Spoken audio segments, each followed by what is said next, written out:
Welcome to the Terrible Podcast with your hosts from SteelersDepot.com, where you can find all your latest and greatest Steelers news. It's Dave Bryan and Alex Kozora, always lit, talking Steelers. And now, here's Dave and Alex.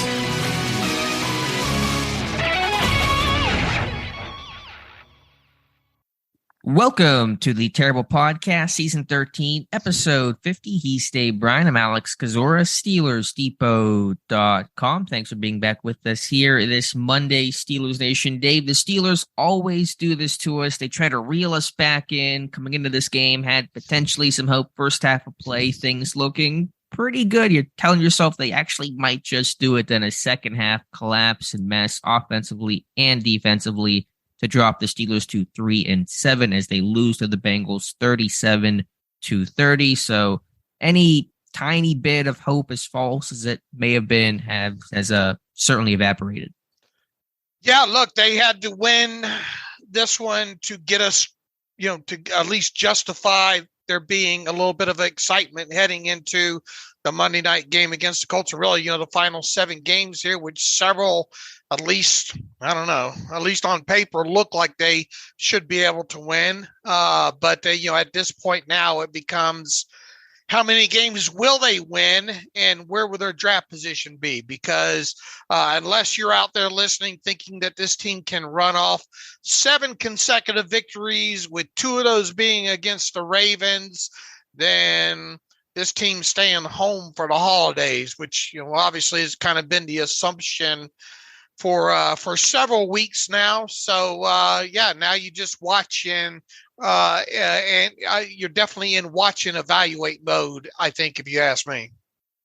Yeah, and it's unfortunate because it really felt like, into halftime of this game, the Pittsburgh was in a good spot. You saw this offense put up the most points they put up, or tie the most amount of points they put up the entire season by the half. Kenny Pickett playing well defensively, hanging in there overall, and then it all kind of went awry in the second half. We'll talk about that here in a moment. I want to talk about some things that happened prior to the game. Minkah Fitzpatrick officially by Friday was taken off of the injury report. Of course, Minkah played almost every snap. I know there was at least one snap in which he did not play, but generally speaking, his usual complement of Minkah snaps, which is pretty crazy for a guy that played 8 days after an emergency appendectomy. Man, I don't know what kind of surgeries you've had, but I've already had. It was back in the 90s. I had my gallbladder fished out of me laparoscopically, and I didn't want to move for like 3 weeks. And for him to do what he did, and evidently I guess the report over the weekend was they got it. They did it and got it before the appendix burst.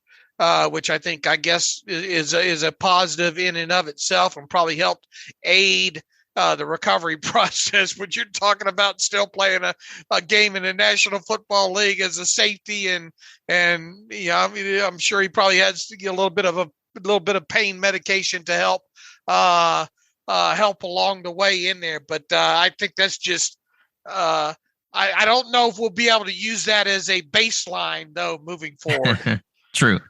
Fair point there. No elevations, no roster moves made prior to the game. Again, the team being relatively healthy. Only player not playing due to injury was cornerback Ahkello Witherspoon, who continues to miss with that hamstring injury. The 5 inactives for Pittsburgh: Witherspoon, Mason Rudolph, Kendrick Green, Mark Robinson, Josh Jackson, a healthy scratch as well. For the Bengals, they had no Jamar Chase. That was big for them. Had a new punter as well. But despite not having Chase, that offense still found ways to put up big points.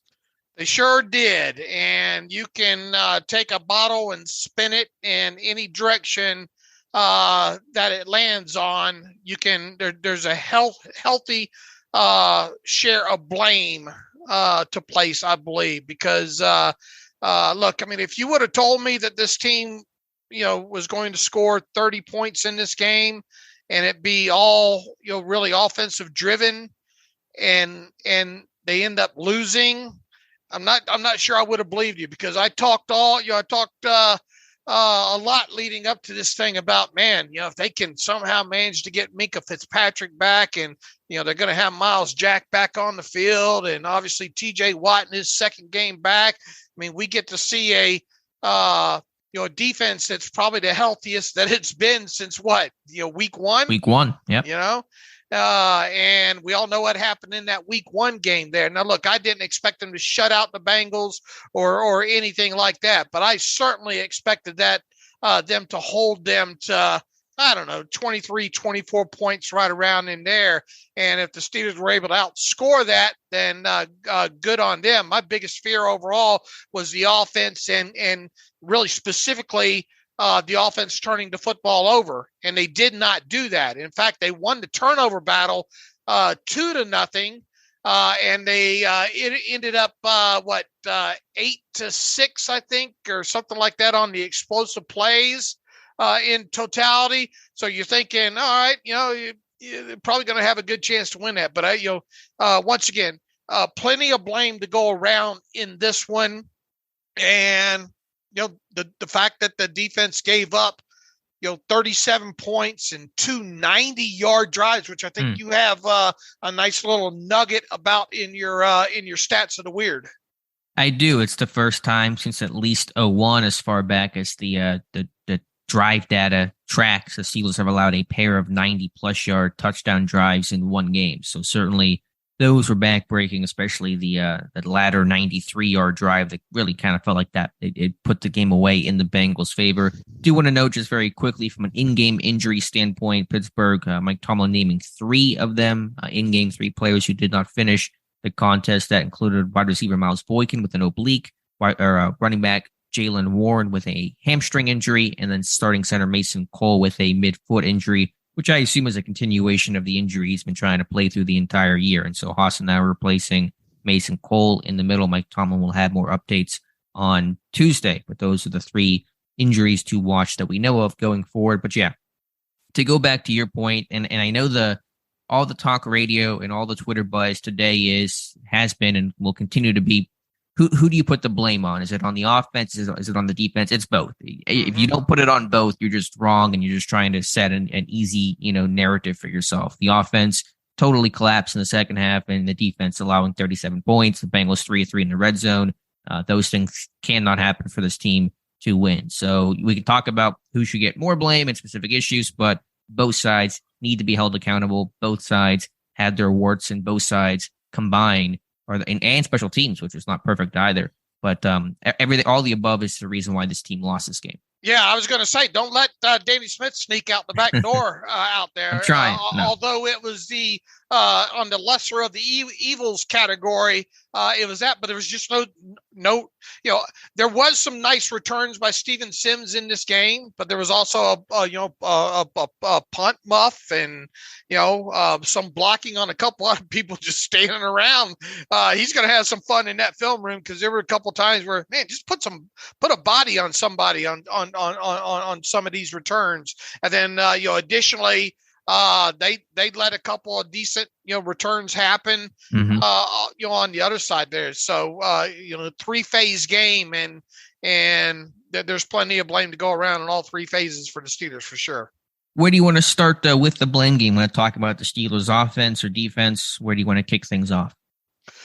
I mean, let's start on the offense side of football, where there were positives. I don't know about you. I would imagine most people at halftime there, with the way this thing kind of went there, and you actually did something to close out the first half with some points there, and actually take the lead in what looked like at any given point this thing might get away, because you think, man, they're scoring, but can they keep up with the scoring there? Well, not only did they match the Bengals, in the first half, they left halftime, went into halftime with the lead. And myself, I was thinking, all right, that defense will surely get things calmed down in the second half there, and not force the offense to have to, maybe do as much. But you get into the second half there, and as good as this, and look, it wasn't great. This offense was in a lot of this offense worked uphill all game. And when you walk both ways to school in the snow uphill, sooner or later, you're going to have some problems, I think. And I think where it really manifested itself overall was, third downs. This offense had to really work uphill on third down. So they did a good job for the most part in the first half of navigating that. However, in the second half, it was a tale of two halves with this team offensively, and they just, they couldn't possess the football at all in their first six possessions of the second half there. I think he had three straight 3-and-outs, and then a 4-and-out after a turnover in there. And really, they didn't move that ball at all until the Bengals pretty much said at the end, okay, you can just not beat us up over the head in there. So, first downs just absolutely horrible, I think. From this offense, they did have their moments, but just overall, first downs horrible. Second down and long runs, second and 9 and 10, or 9 and 10 yards to go. I have them down as running the football on 7 of those, and only 2 of those were successful runs. So that caused them to obviously stay behind the chains. I thought Kenny Pickett really had his best half. As a professional, but then followed up with, just couldn't really do anything until late in the second half there, after the game was pretty much seemed to be in hand. To just talk about the positives here for a moment, you talked about the first half of play where Pittsburgh put up 20 points, and I thought it was a really good half, especially given the circumstances that you mentioned, that this team was in third down for the entire game, but also in that first half. And I thought Kenny Pickett managed third and long well. That was my biggest and chief concern coming into this game, being in third and long against some of those splits and aggressive sim pressures and actual blitzes the Bengals have been showing teams recently. And I thought Pickett handled that well overall, but kind of their quote-unquote luck ran out in the second half and got some bad sacks and some really terrible offensive sequences there. But I thought the first half, it wasn't perfect, but they were making it work. They were putting points, but overall, this team had, 17 third downs in this game. 25% of their plays were on third down. And that's, as you said, that's a great way to phrase it. You're battling uphill the entire game, and eventually you just kind of run out of gas. Right. And, once again, I don't think you'll find anybody that didn't come out of that first half feeling at least good about how the way Kenny Pickett played. We saw him keep his eyes up, actually extend some plays with his eyes up, make some nice throws on the move. Even really I think you could boil it down to the second quarter for Kenny Pickett was a strong one, but he did have some nice throws, I think, early in the game too. That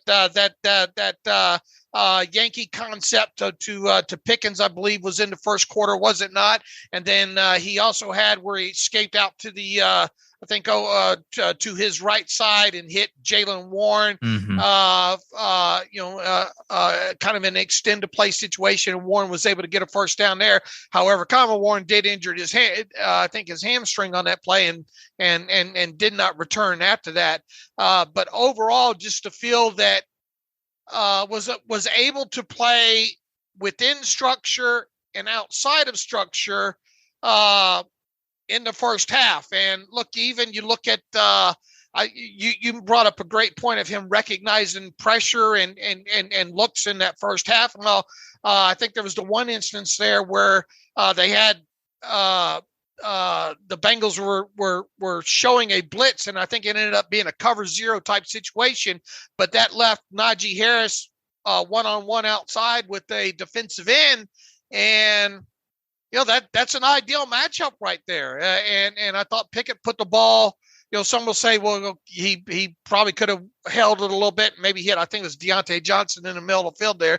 But you try to attack certain matchups there, and I thought he put a nice kind of back shoulder throw to Najee Harris, and thought Najee Harris, probably should have had that one. The defensive end who's that? Hendrickson? Yes, that was Trey Hendrickson.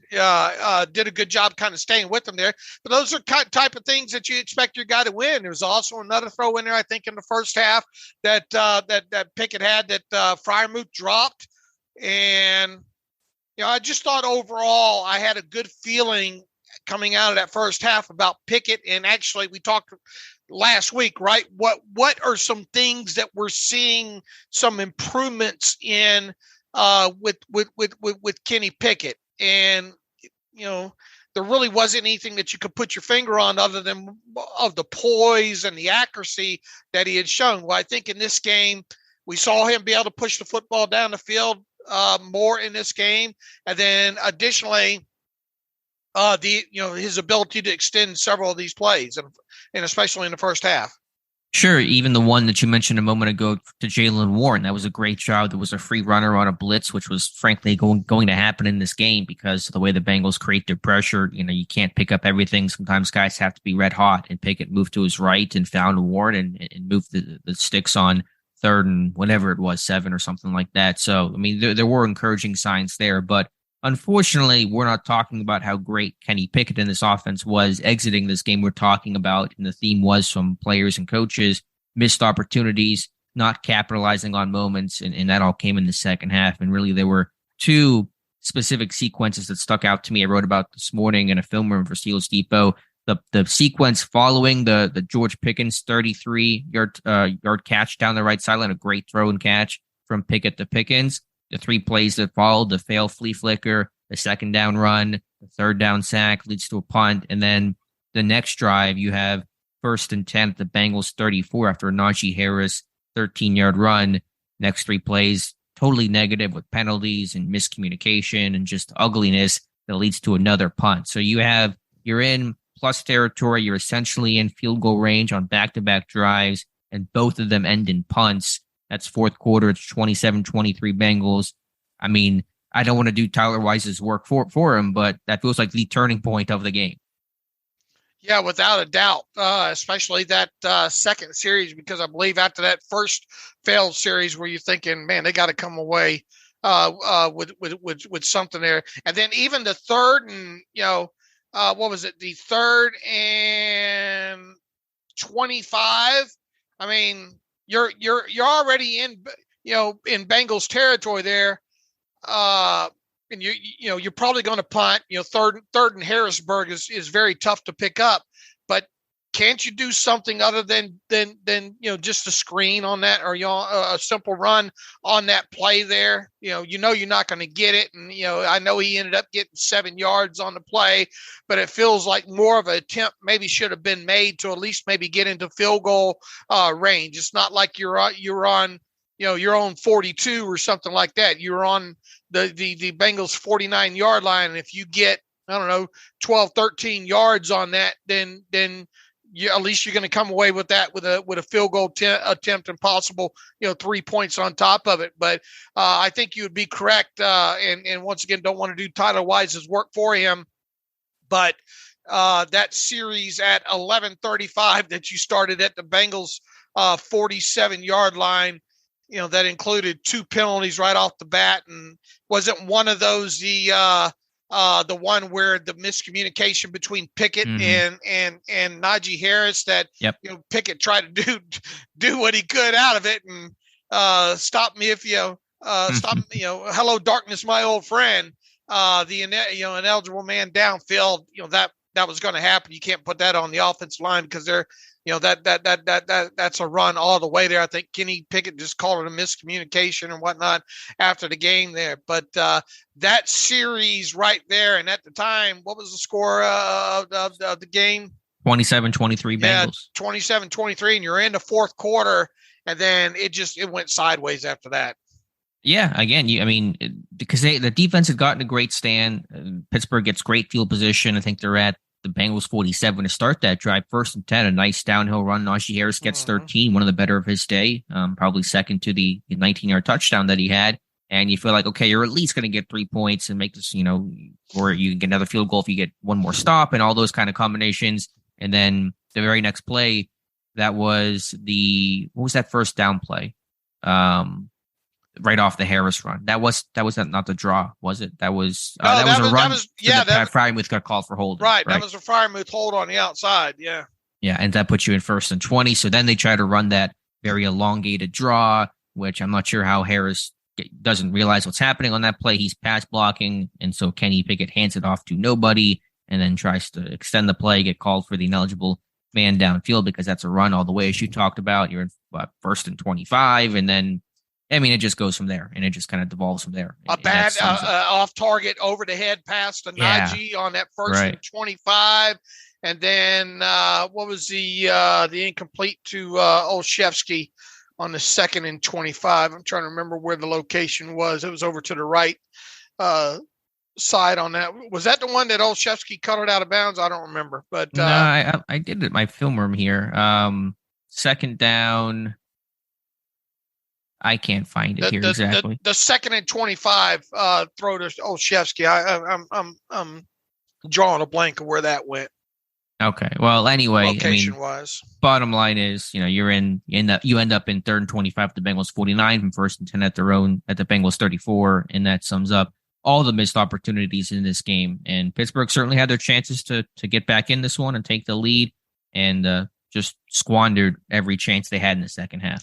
I'm guessing after that key failed drive there, Harvin punted it down to the 7 there. Mike Tomlin's thinking, we'll just pin them back and play the field position game here, and my defense will surely come up with a stop here. And 93 yards later, and how much time did they use on that? Like 5 minutes, something like that on that drive.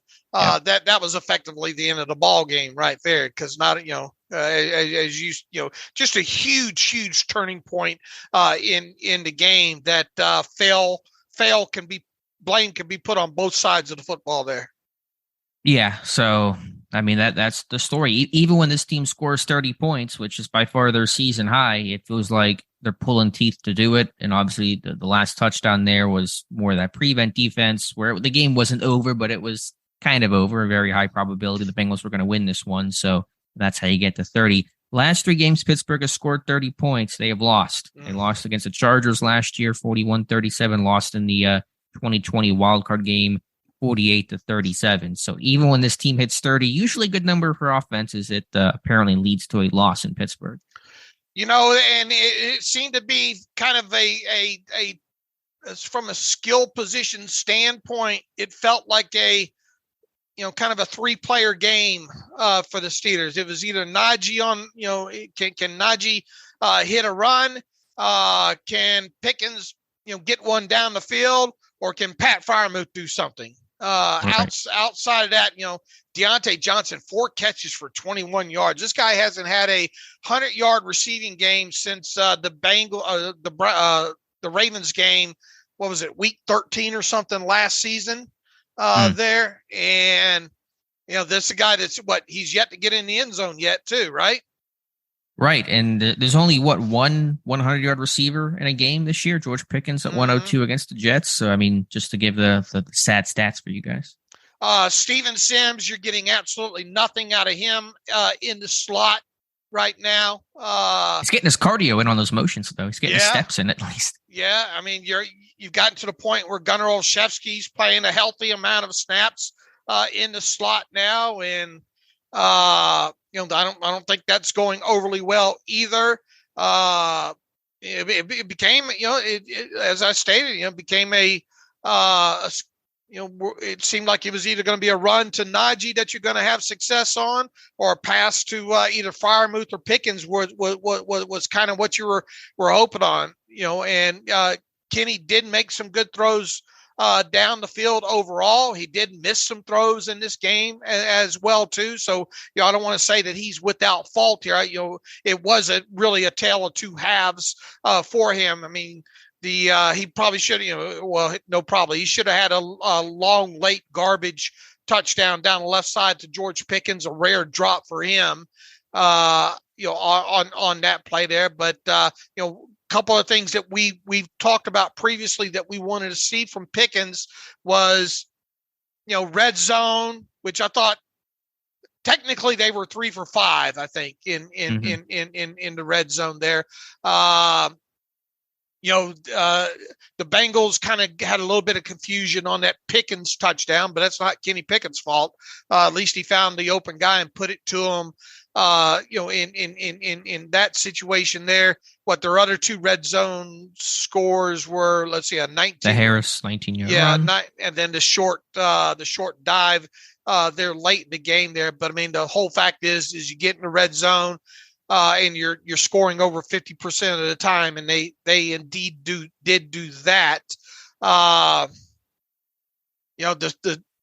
It just really was a tale of 2 halves here, and specifically on first down, they couldn't move the ball really with any success rate on first down really throughout the game. In the first half, they were able to convert some of those 3rd and long situations. In the second half, they couldn't. And then, as you highlighted, those 2 possessions were key turning points in the game. With George Pickens in this one, it's been nice to see the last 2 weeks him do a bit more than just be the vertical guy, whether that was more receiver run game stuff against the Saints to him running a good corner route for that touchdown against the Bengals, had that good sluggo that should have been a touchdown. I'm not sure what happened there, if that's on Pickett, if that's on Pickens. I mean, I have to go back and check the tape on that. Do you have a feel for who was kind of more to blame for that incompletion? I think he yinged when Pickett thought he was going to yang, as far as him turning to the inside and then having to turn back around. Just hopefully time will get those 2 more on the page in a situation like that. But I mean, it feels like the way the route materialized that Pickens was headed away and headed towards the post, right? And that's what it felt like. And that's where the ball should have been. Now, obviously, we're talking about a moot situation here, but it's one that hopefully they can use as a learning session because Dan Moore was called for a hold on that play, which can't wait to see that one on the end zone, all 22. Look, maybe a little ticky tack. I don't know what you thought about it there, but push the ball down the field. And I mean, look, his intended air yard average was over 9, and his completed air yard average was over 7. And I thought he did a good job on a couple of those zone read keepers, back to back, in fact. And one of them produced a first down. And kind of kept them a little bit honest, I think, over there on the edge. And but look, it just wasn't a complete game by the offense. And there's a lot to clean up. And they were able to overcome it in the first half. They weren't able to overcome the 3rd and longs in the second half. Right. Certainly some encouraging signs, but this offense needs to learn how to play a complete game. They are certainly not there yet. With Pickens, it was going really well, and then the end got a little rough with the drop touchdown, and then he gets ejected after that onside kick with a shot he did not need to take there, probably venting some frustration. So that won't affect his play, but it should affect his wallet with a nice Saturday. I already have the fine post ready from the NFL for this weekend, Dave. Yeah. Probably going to get a little bit of a talking to on that one. And look, I mean, they stayed relatively penalty free on offense in the first half, didn't they? Yeah, the offense was first half. There really wasn't a lot to complain about other than some of the 2nd and long runs, and that they were in pretty consistent 3rd and long situations, but they were managing them well. I thought Pickett really did well in those moments, but second half, some of those penalties crept up, and again, that led to those missed opportunities. It kind of felt like they wanted to take the air out of the football with him in the second half. I'm going to look right now at second half first down runs in this game. The first 2 in third quarter. Yeah, I mean, I think their thought was off the Saints game, they run the ball 43 times. Tomlin talked about how good their commitment was to the running game, and I think that was something they wanted to carry over into this day. That's why you saw so many 2nd and long runs. They wanted to make sure they didn't feel like they were leaving and abandoning the run game like they maybe have in some other games that could be questioned where Pickett was dropping back 50 plus times, and that's not conducive to his or this offense's success. So I think that was their overall idea of let's not stray away from the run game. Let's really try to lean on it and see if we can grind things out late. But it put this team in third. I don't know how many 3rd and 7s they were in plus, but it had to have been probably 10 of those 17 third down in total. Why am I sorting this wrong? Let's see. And just to put the number on the 2nd and long runs, I know on 2nd and 7 plus, they were in 14 of those situations. They ran the ball 7 times. They passed the ball 7 times. And you don't want perfect balance in those moments. That may sound okay, 7 versus 7, but generally speaking, you want to be, much pass heavier in those moments. And Matt Canada, if I remember the stats correctly, had done a pretty good job of throwing in 2nd and long situations, but all the numbers show in 2nd and long, you got to throw the football. If you run the ball in 2nd and long, you're really putting your offense in a bad spot. Yeah, I'm trying to resort this to first down, run, pass in the second half here. Let's see. First down, they ran. I mean, they did mix it up a little bit on first down. They just weren't having success with it. Looked like they. And does this count the end of the last drive stuff that probably skews those numbers a bit? It does count them. Let's see. When did they take over? What, 4:25 is when we shut it down? Yeah, whatever that last offensive possession was, where they were obviously throwing the football. I mean, they were half and half for the most part here. In fact, what gets you is that first play of the second half, that wide receiver screen out to the left side to Deontay Johnson. You have the bodies out there, you have the numbers. I mean, you look at the initial start of the play there, and on paper it tells you, okay, that's a good call because you had offensive linemen out there, you had Pat Freiermuth out there. That thing though gained 1 yard. Yeah, had some of the screen stuff. I thought Logan Wilson ran free too often in this game. Their top linebacker, both run game, screen game. There was another screen, I think left side. I don't know if Freiermuth caught it or somebody else, that you had 3 blockers out in space, and Wilson, no one accounts for him, and he comes in and wrecks that play. So, the screen game, it can work. Pittsburgh's had some success with it, but you got to get hats on hats, and you certainly have to account for their best guy in Logan Wilson. Right. And, once again, initially I put out there that it was 9 second down runs on 9 or 10 or more, but I had some faulty data in there. It ended up being 7. So I apologize for that. But seven runs on 9 and 10 to go. I mean, I understand you want to try to stick with the running game as much as you can, but there's, at some point you got to let him, throw the football, do play, something off of it there. So that was obviously, not great on Matt Canada's part for sure. Right. And again, compare that to 7 passes in those situations. So you don't want the 50-50 split there. That's not how good offenses are run. So other thoughts here on the offense overall? What are your thoughts on the offensive line? I guess they were okay. It was manageable. It certainly was manageable, I felt. Now, there were a couple situations there where Kenny had to extend a play, but that's going to happen in games. You had some unblocked situations that probably weren't handled all that great overall. I thought, for the most part, Dan Moore, I didn't think Dan Moore had a great game. I think Chukwuma Okorafor had a great game. Boy, Mason Cole, that foot must be hurting for him to come out of a game. So right, tough dude, but he's battled it the whole year. So right. I mean, I guess I'm not even sure what happened, because that was the last play he was out there was the Pickens touchdown, I think, right? I don't remember circling that. No.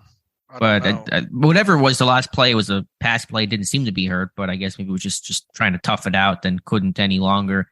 Yeah, I thought, some of those guys came unblocked, but sometimes you have to do that, because whenever the Bengals put every single guy in every single gap at the line of scrimmage, you have to block inside out, block down first, and that leaves some of those edge guys to run free like Sam Hubbard did in the second half. And so I thought, from a protection standpoint, assignment standpoint, just trying to watch it live, the All-22 will certainly open up a clearer and cleaner window into all of that. But I thought they handled and sorted out some of the blitz and mug looks pretty well, considering how often and frankly how effective the Bengals have been using it. Another thing that stuck out in my notes here from the game, the Steelers had just 72 yards after the catch on 25 catches. That's not even 3 yards of yak per catch. And a healthy dose of that, a nice chunk of that was the Freiermuth into the second half catching power on down inside the 15 or right around in there. So that's something we've talked about all season is this team and getting yards after the catch. That's hidden yardage that can eat up chunks of field at the time, and they just did not get it. For them to get less than 3, for him to complete 25 passes in this game, and them average under 3 yards per catch. That's not acceptable. Nope, not at all. Pat Freiermuth, though, a nice day for him. Tough catches, yards after contact, blocking in space. So the tight end blocking in this game, pretty good overall. Had that hold. I thought the hold on Freiermuth in that costly second half drive, it felt a little questionable, but I'll have to go back and check that one.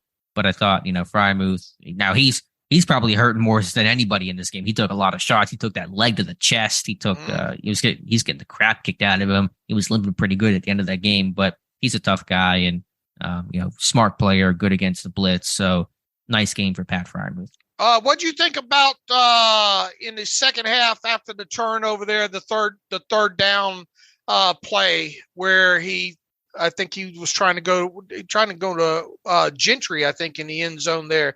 Then he had the other post maybe open there. That's something that will come out in the wash once we get the all 22 up and running there. When you talk about Pickett and decision making, that might be one to look at on that third down incompletion.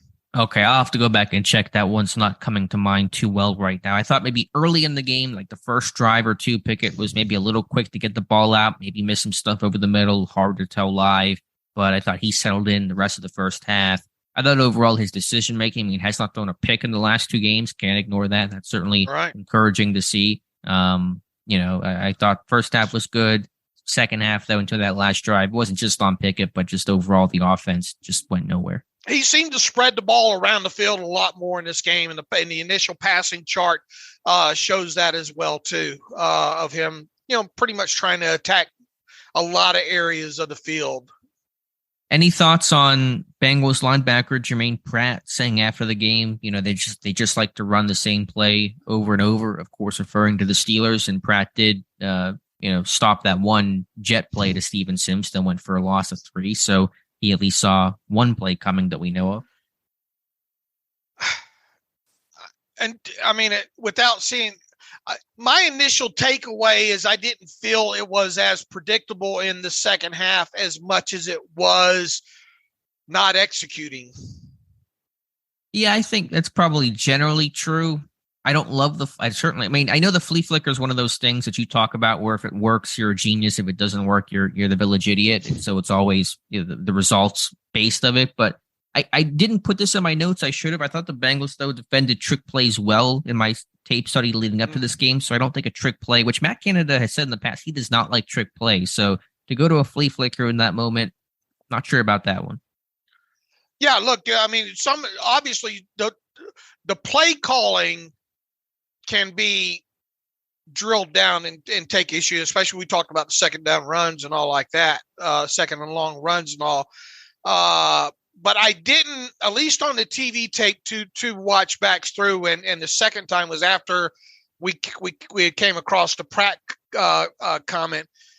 I didn't feel like predictability was the cause. Look, and once again, if you want to call second and long runs predictable, and what are you going? What were some of those third down situations that this team was facing in the second half? The entire game they were in third and long. I can just read off some of them to you. I'll have to put together the stats probably after the podcast here, but first third down was a 3rd and 7. I'm trying to sort. Go ahead. Okay. Yeah. 3rd and 7, 3rd and 8, 3rd and 7. And I'm just reading these here consecutively. I'm not even cherry picking. 3rd and 7, 3rd and 3, third and 1, which they did convert, 3rd and 5, 3rd and 9, which was a touchdown to Pickens, which was a nice concept, a nice call overall. So that's just first half there. Second half, third and 9, 3rd and 4, There's a 3rd and 13. Yeah, so I mean, they were again, so many third downs, so many third and longs. I think from a critique standpoint of the scheme and the play calling, the second down, the second and long runs is probably the number one thing you can take issue with. The flea flicker again comes down to results based, but do I love that call in general? Trying to push tempo after a big 33-yard completion. I get what Canada's doing, trying to go quick game with something tricky off a big play where things kind of shift in your favor, but obviously did not work out. And I'm sure Canada will say as much on Thursday. I mean, look, we'll revisit this on Wednesday after we look at the all 22. But if predictability gets you 20 points in the first half, I'm all for it. Yeah. I don't want to sit here and just blame at Canada. I think execution certainly was a big problem here as well. I'm not trying to blame any one person. No, I think the second half where the fine-tooth comb needs to look at is maybe the predictability aspect maybe in the second half, although trick plays not a predictable thing there. I just think that and I'm looking at it overall right now. It looks like in the third quarter, in the third and fourth quarter, I'm trying to rule out that last, that last couple possessions there. Because, I mean, you know what you're going to get, that you got to push the football down the field at that point. Sure. They were in their meaningful third downs up until their final two possessions were 3rd and 9, 3rd and 4, 3rd and 13, 3rd and 4, 3rd and 9, 3rd and 4, 3rd and 13, 3rd and 4, 3rd and 4, 3rd and 12, and then 3rd and 25. I mean, a lot of those are going to be predictable situations on the 9, 13, 12, and 25, just as far as you need to try to get past the chains. Sure. The numbers I have, and this includes the entire game, so it includes that last drive, but 17 third downs for Pittsburgh. They were in 3rd and 7 plus on 11 of those 17. They were in 3rd and 7 plus. And that goes back to what we said about working uphill all game. Yeah. Right. And that was my whole thing pregame. And of course, any offense wants to avoid 3rd and 7. I don't care who the opponent is. I don't care what your offense is. But against this Bengals team that in this 3rd and long situations, they're going to get exotic. They're going to show a lot of pressure looks. They're going to try to plant those seeds of chaos. You cannot be in those moments. And again, I thought Pittsburgh in the first half handled those okay, but it's a situation that's not really sustainable. And obviously, second half, Pittsburgh could not sustain their first half success. We'll revisit the whole predictability comments on Wednesday after we comb through the all 22. Yeah, and again, to the winner goes the spoils, is the saying in Pratt. Easier to say that after a win than had they lost that game or something like that. So, I mean, the Steelers offense, they run their motion stuff. So I understand what Pratt's saying. Am I going to pay too much mind to it? Probably not. But again, a lot of blame to go around. If you're just trying to blame one person or one side or one unit, I think that's the wrong approach to take. Yeah, my initial takeaway was it didn't feel as predictable in the second half. It was more circumstantial down distance stuff. All right, let's slip over to the Steelers defense, which was not perfect either, far from it, allowing 37 points. 3 games this year, Pittsburgh's defense has allowed 35 plus points. And so while the defense had their moments and created splash, and that was good and important, bottom line is situational football, red zone defense in particular, not defending those blades of grass Mike Tomlin likes to talk about. What did I say the other day about their screen game?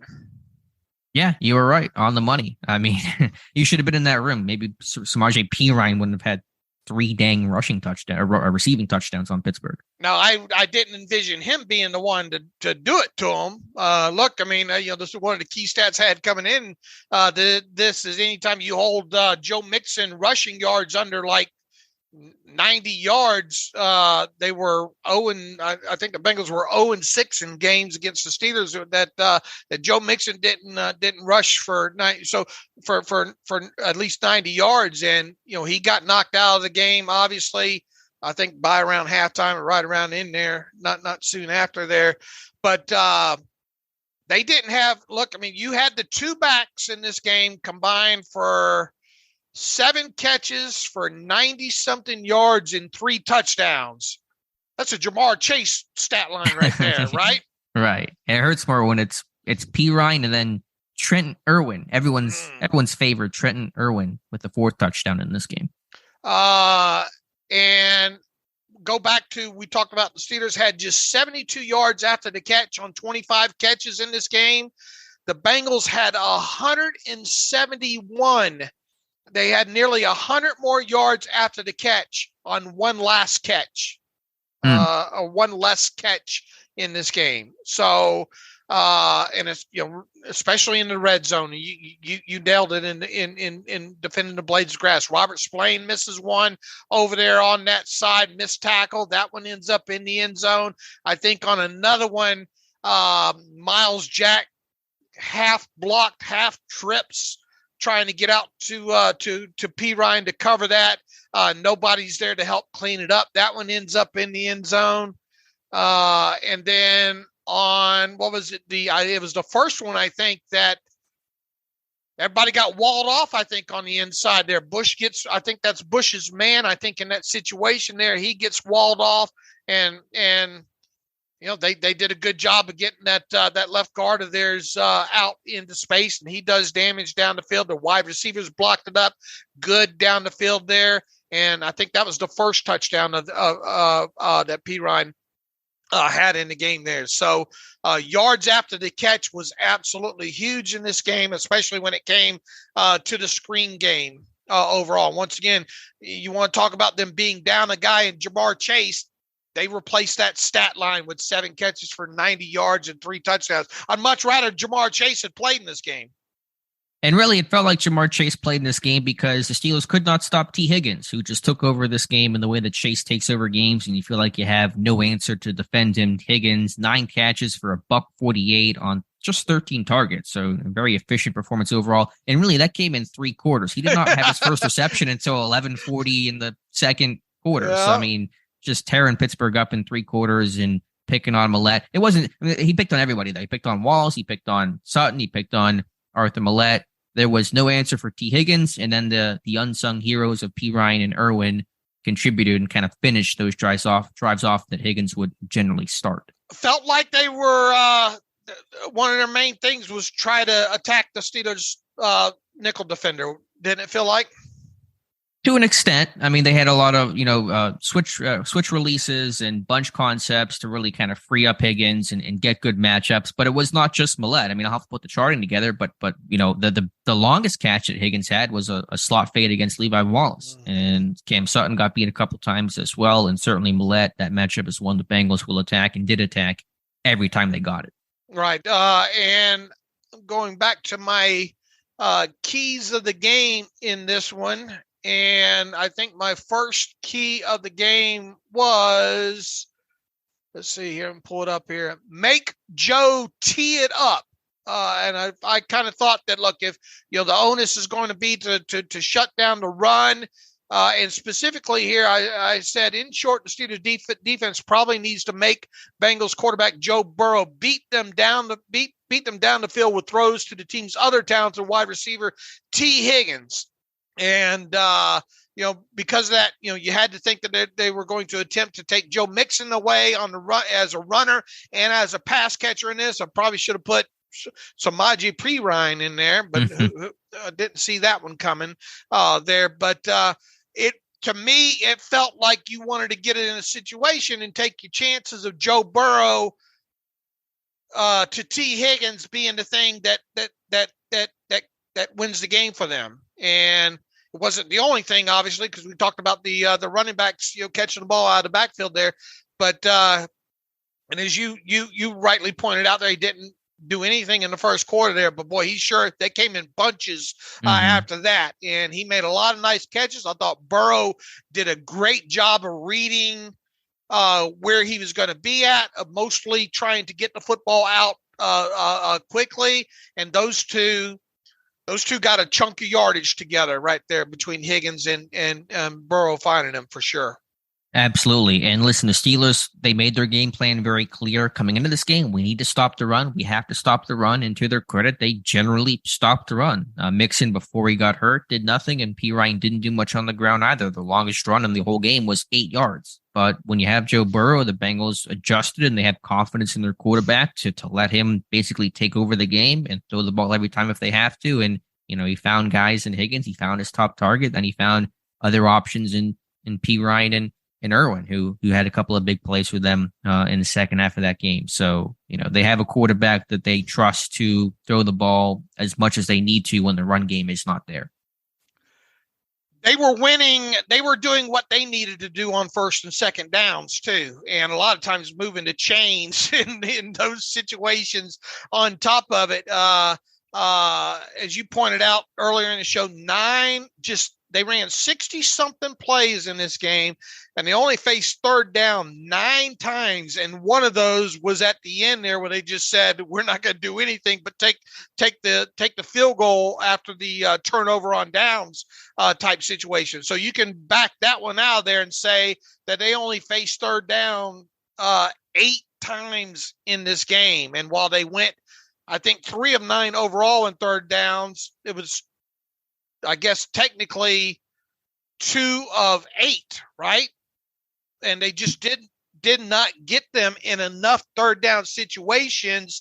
And when you don't have, when they're allowed to stay ahead of the chains like they did in that game on first and second down, it limits what you can do as a pass rushing team. And for the most part, this defense could not get any kind of consistent pressure on Joe Burrow, and it felt like he was, even able to hold the ball on in certain situations. Sure, when the receivers are winning so consistently, when Higgins was essentially uncoverable, it's hard to get your pass rush going because Burrow is just putting it to him and letting Higgins make essentially every single play between the 20s before they did some of their red zone type stuff there. I thought the Bengals line certainly blocked better than week 1. Pittsburgh's pass rush in the second half, they started to get going a bit more, and you saw Highsmith and Hayward and Watt able to get to Burrow a bit, but just was not enough. And the Bengals, as you said, stayed on schedule. They were winning on early downs in this one, where Pittsburgh was losing on early downs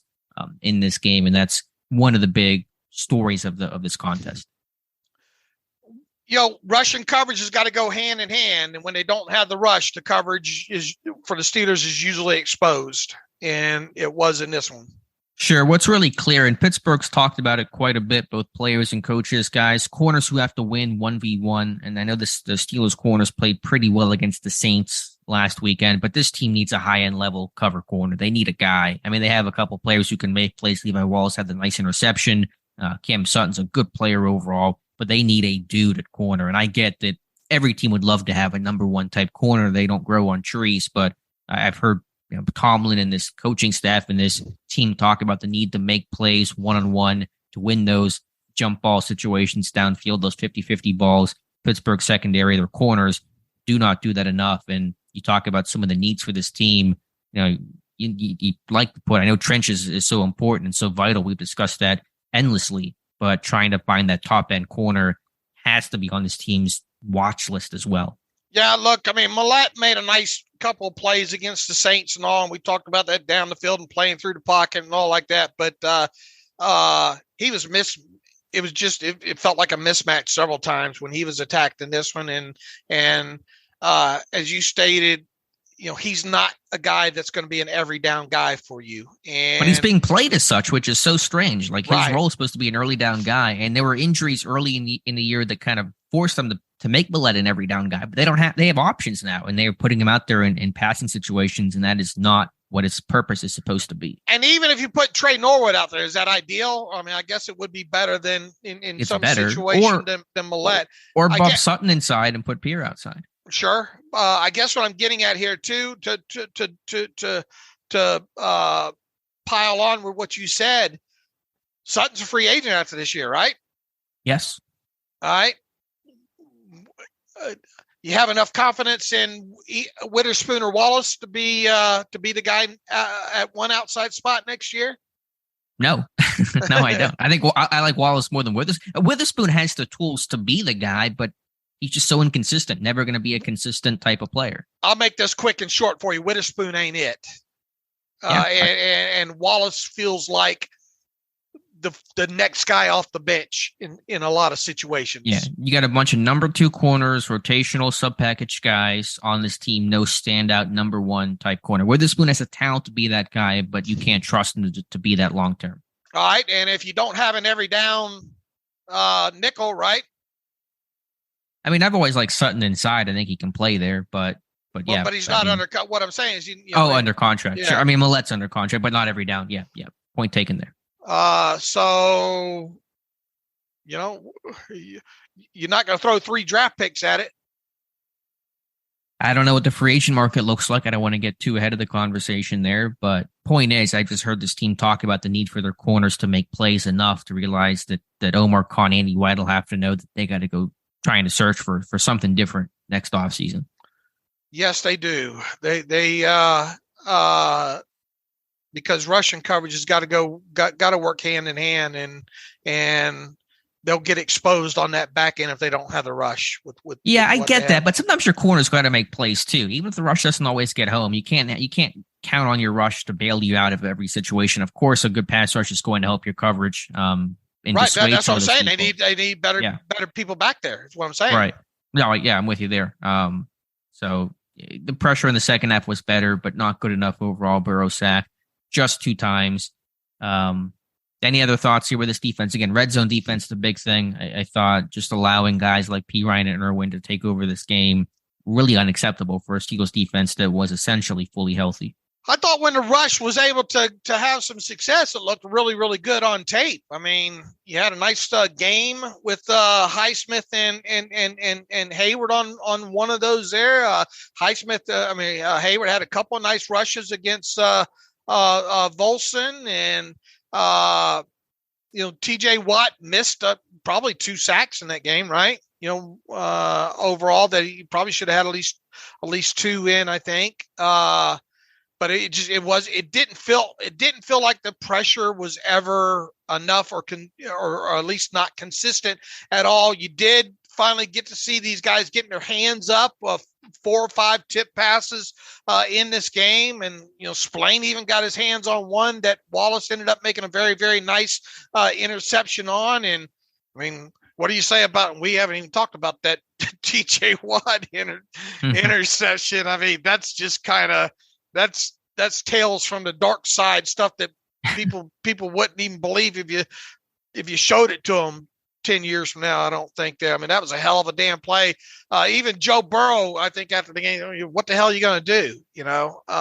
Just a phenomenal play there. But this is a defense that when they don't get home, they need to be able to get their hands on the football. Right, and they had been trying, and they had gotten, I think, some bad football luck not batting some of those passes down, but had, I think, 5 of them in total in that game if you include the TJ Watt interception. So the front 4 had its moments. Kim Hayward with that sack that he had.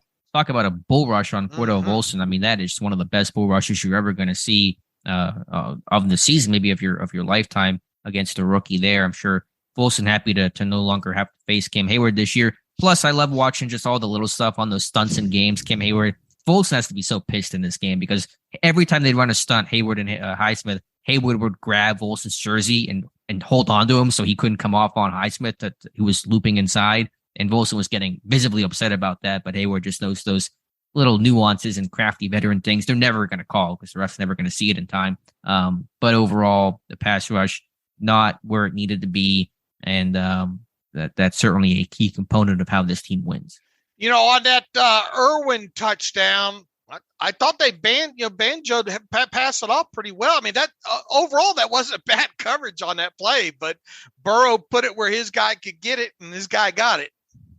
Yeah, it's a sprint out to the right, and that pass is supposed to go to Boyd in the flat, and Pittsburgh covered it well. And so the only other option, the secondary read on that play for Burrow is Irwin, and that's on Millette and dude just making a play. And I didn't even know, I'll be honest, I don't know, did not even know who Trenton Irwin was before this game. I didn't either. And I now know who he is, unfortunately. And he had that other catch too on Levi Wallace's right side that was on that, I believe, 93-yard drive. So he had the touchdown and a great catch and run after catch that set up one of their long touchdown drives. All right. And that played a big part in their yak on the day. Definitely. Anything else here from this defense? Again, red zone, the big thing. On that touchdown, the P Ryan had the first one. I did not like the pursuit on that play. Felt like guys just really weren't running as hard of the football as they need to be, especially from the backside of that one. Well, Bush was going down, and people say, "Well, that was a block in the back," but I think he was already headed toward the ground anyway. Got kind of walled off on that, and yeah, I mean. But there was nice blocking down the field. I want to make sure to put that out there. I mean, it's not an excuse, but they just weren't ready for the screen game in this game. They were not there. First running back to have 3 receiving touchdowns against Pittsburgh since everyone knows him, Larry Poole of the Browns in 1970. Larry Poole, of course. How could we forget Larry Poole? 1977, which the Browns lost that game, by the way, but Bengals winning this one with some of their stars and some of their unknowns. So, again, 3-3 in the red zone, 37 points. Offense had issues. Defense had issues. To put the blame solely or squarely on one unit and not the other is just, to me, plain silly. Look, I would have never believed they would have gave up 37 points in this game. Be honest with you. You mean coming into this one? Yeah, coming into this one. Yeah, I mean, they're getting pretty good at allowing big numbers to the Bengals. 41 last year, 37 this year. I mean, they've had their moments. I thought with the guys back that they had back and with Chase out of this game, and I envisioned this being that kind of 23, 26, 20, kind of game there. I really didn't think Burrow and Higgins would be able to take it over that way, and I would have. I mean, I knew as I highlighted, I thought the Bengals had shown good stuff on tape as far as the screen game goes. And look, I think that kind of boils down to one of my other keys that I had in this game is impressive insiders. I really went into this game thinking Miles Jack and Devin Bush have to have a good game, combined good game in this, because when it comes, and here's what I say. Stopping the Bengals running game will obviously be important on Sunday, along with being sharp when it comes to sniffing out screens and short passes to zone spots or option routes. So go ahead and throw Spillane in that group as well too.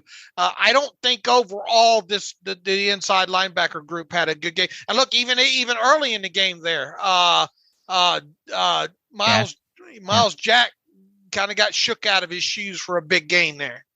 That was a great route, though, by Hurst. I saw Jack pre-snap talking with Sutton, and Jack saying, "Hey, I'm going to jump the flat here." I think he thought it was going to be flat all the way, probably based off of film study and tendency, and they run that great angle route to the inside that gets Jack. So certainly a good change up there from the Bengals. Yeah, I didn't think. I mean, Bush seemed to do all right. He was physical and got downhill, but nobody really making any plays. And Note and Spillane having that missed tackle, unusual for him, but a killer on one of those P. Ryan touchdowns. Right.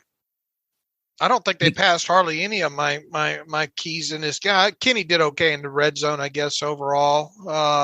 That was obviously one of the things that I had in that. But they didn't stop Joe and Higgins. Up the gut runs, really. I thought maybe it was okay.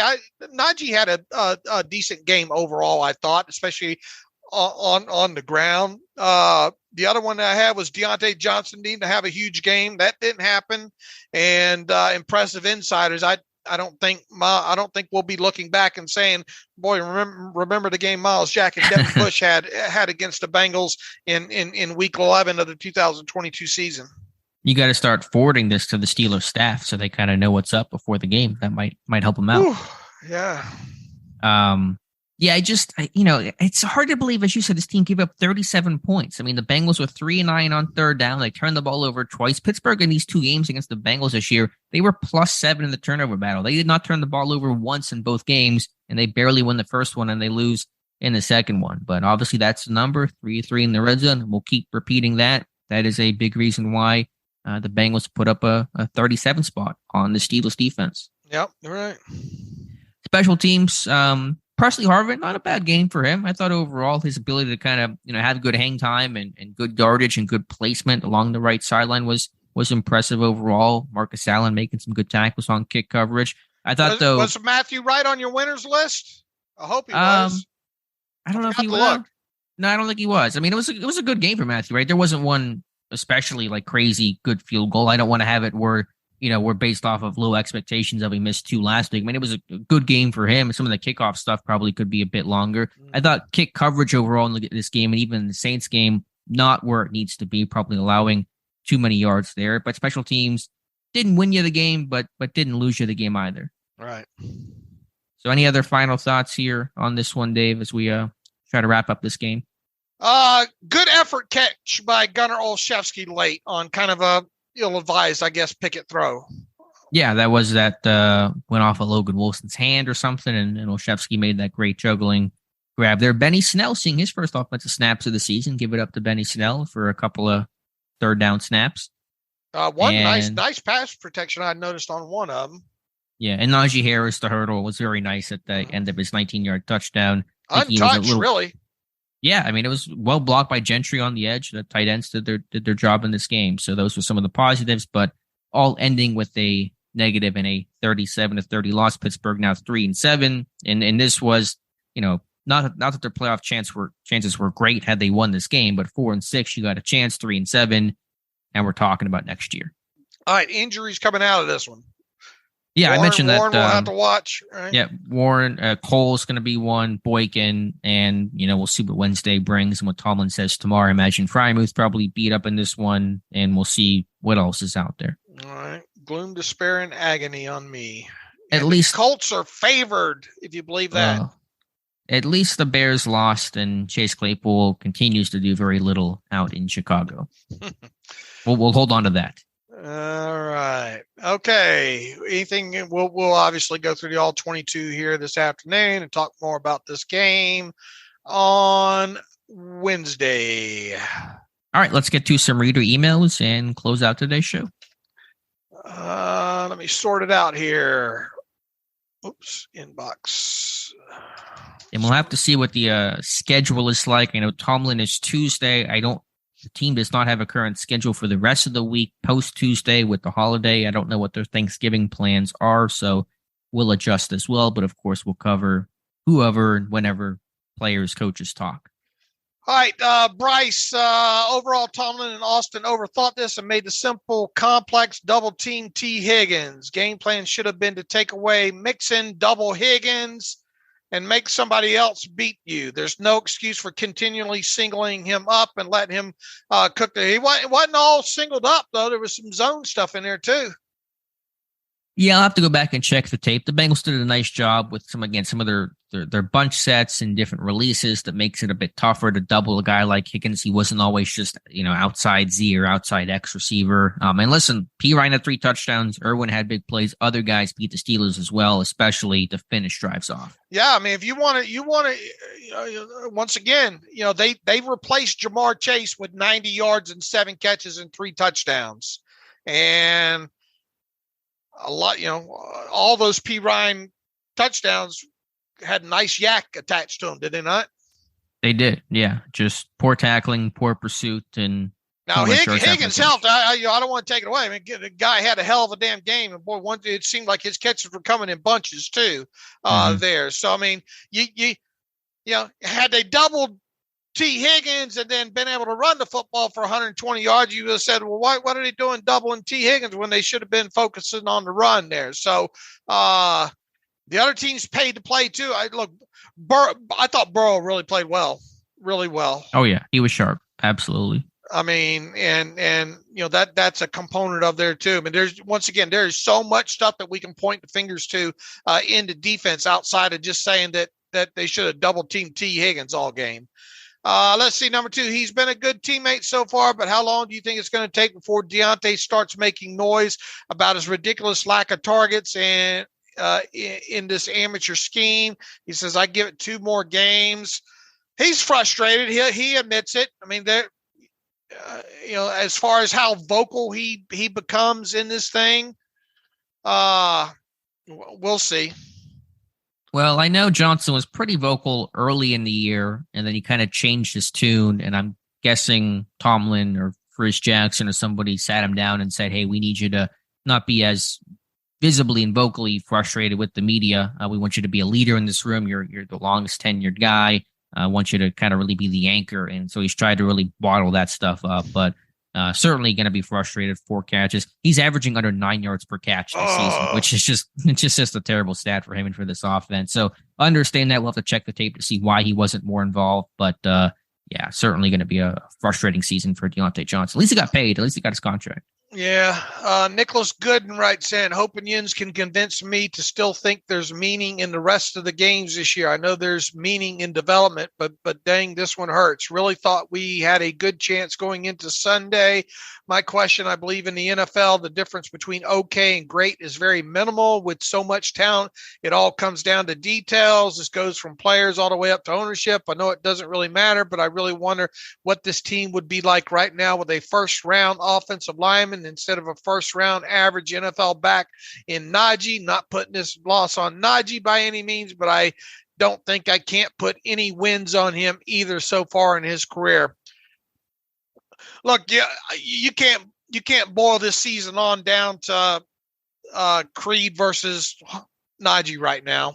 There's a lot more going on with that. I think the most important part of your statement here is I believe in the NFL the difference between okay and great is very minimal, and it is. It's all about execution and situational football and key plays here and there that really makes a difference. However, man, you watch that the Chiefs Chargers game Sunday night, the quarterback and play. When the kid gets the shiny toy at Christmas time and playing with it, or actually you get the nice shiny toy at Christmas and you think, oh man, I got the great G.I. Joe with Kung Fu grip. And then, you go down the road and, your buddy's got, a brand new bike and a super big wheel. Yeah, just quarterbacking has a lot to do with success in the NFL. That's a long way of saying that. Yeah, it's a heck of an analogy. My joke in my head is the we mentioned the Ritz cracker Eddie Murphy. The other one that I love so much is the McDonald's bit that Eddie Murphy has, where the other kids had McDonald's and you have the home cooked burger from your mom. And the other kids are going on the Wonder Bread. We got McDonald's. We got McDonald's. You can't afford it. Yeah. That's me whenever I watch the Chiefs. I go, they have McDonald's and we have the home cooked burger. Now, look, I mean, it's still early on Kenny Pickett. Sure. He obviously has shown some things, and you want to see a Joe Burrow progression with him. And the first half was good. I mean, I was encouraged by that. And as far as something to look forward to, meaning to the rest of the games, I mean,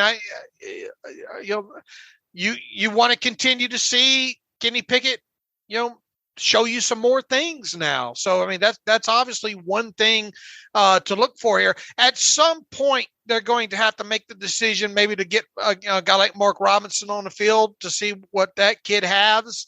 Unfortunately, that might not come until week 16 or 17, but you better start figuring out what some of these guys have. But, most of them, I think, are Leal. When Leal comes back, you want to try to get him probably some more playing time in this thing. And, as far as everybody else, so I think really Mark Robinson is the only one that's not playing that you'd probably want to find a little bit more about, right? Sure, there'll be time for that. But in terms of what there's to look for, it is the development of the young guys, of Pickett, of Pickens, of the offensive line, of any of these players that may be, with this team next year. So understandably 3-7 sucks, and it's not fun to basically sit here, talking about off-season stuff before Thanksgiving, but there's still plenty for us to watch and cover. Right. Nick Shuley writes in, Alex and Dave, I know the Steelers have many more issues than the one I'm writing about, but they sure are paying 18 Deontay Johnson a lot of money for not a lot of production. What can they do to get him more involved in the offense? They're going to have to find a way to do that. I mean, I think they could do some, maybe move him. How much did he play in the slot yesterday, if any? I'll have to check Tom's charting. Probably not much. I mean, Pickett post-game made a reference to maybe moving him around a bit more would help, and that may certainly be an answer. More bunch stuff, more middle of the field type stuff, but I don't have a good answer for you off the top of my head. I think I would like to see more attempts to getting the ball vertically more. Sure. He's shown in the past that he can win vertically and all. And, that and maybe playing them a little bit more in the slot are the two things that immediately come to my mind. Yeah, I think he would do well in the slot. I mean, obviously he's an ex-receiver, but some of those skills translate inside. And officially now Pat Frymuth is the leading receiver on this team in receiving yards. He passed Johnson yesterday, I believe he did. From Tobias writes in, is DJ still on this roster? How does he not have at least 8 targets a game? Seems to me that Pickett is really bad to no chemistry with him. Well, it just goes back to that last question. They need to find a way to get Deontay Johnson the ball more in space, I think, and not have him run backwards when he gets it. He tried again yesterday. Yeah. He slipped on one. I saw Najee point. Yeah, poor Najee directing traffic a lot this year, right? Go that way. Yeah, so I know Mike Sullivan, the quarterback's coach, is doing as well. Now, Johnson's averaging 8.6 targets per game over the year. I don't know what the split is. I'll have to check the split between Trubisky and Pickett. I think Trubisky was getting Johnson the ball more than what Pickett has, but I do want to at least point out, I mean, Johnson still has a healthy amount of targets this year. All right.